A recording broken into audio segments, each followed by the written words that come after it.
10 years ago, in a day like today, 11th of July, Spain won the World Cup. And you were going to hear a lot about it today. But I want to share with you a couple of moments from that World Cup that will stay with me forever. And also, if you watch the end of this video, I want to celebrate that World Cup with you by giving away a couple of signed copies of my Cristiano and my Messi biographies. Of course, both of them an important part of that World Cup.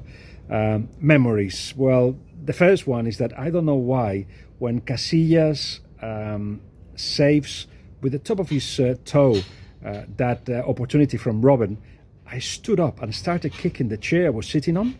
I was in the media center. People looked at me mad. I've got no idea how I reacted like that. I thought that we were going to lose the World Cup at that point. And in fact, I dreamt, nightmares of course, that Robin dribbles Casillas and scores many, many times.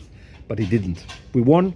And then I went to celebrate in town. It was a normal Saturday night in Johannesburg. The Spanish fans were back in Spain. Even Catalans were happy that Spain had won the World Cup. Everybody was, of course, a dream that we thought was never going to happen.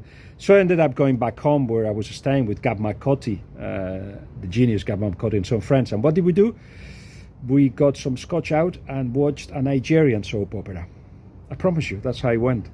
Anyway, what a team that was. Casillas, Capdevila, Piqué, Puyol, Ramos, Xavi, Busquets, Iniesta, Pedro, and then Navas, Cesc Fabregas, and Torres coming off the bench. And I left two players out, and that's David Villa, who nobody scored more goals than him, and Xavi Alonso, because both of them are part of a World Cup winner episode that I did for the Pure Football podcast.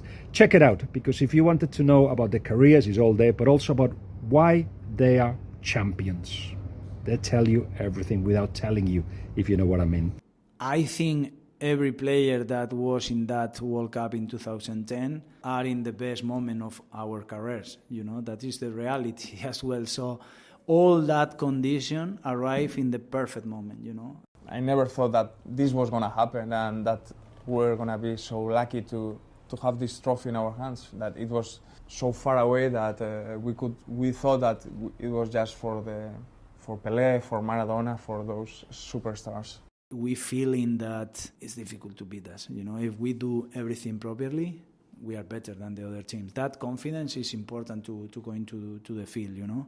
No confuse that a lot the confidence, but a little bit confidence and knowing that if we do everything good, we will win for sure. At the moment, I didn't realize what happened. What happened here? Because I felt something that I had never felt before. It was so strong, so direct, the impact on my chest, that I couldn't even breathe. But I was on the floor and, come on, this is the World Cup final. Now for the competition, you have to guess who were the two captains when Spain beat the Netherlands in the final of the 2010 World Cup. Out of all the replies, I'll choose one and I'll send you those signed copies. For now, don't forget to check that episode of the Pure Football podcast.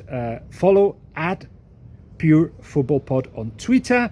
And now I'm going to celebrate a little bit because we won the World Cup.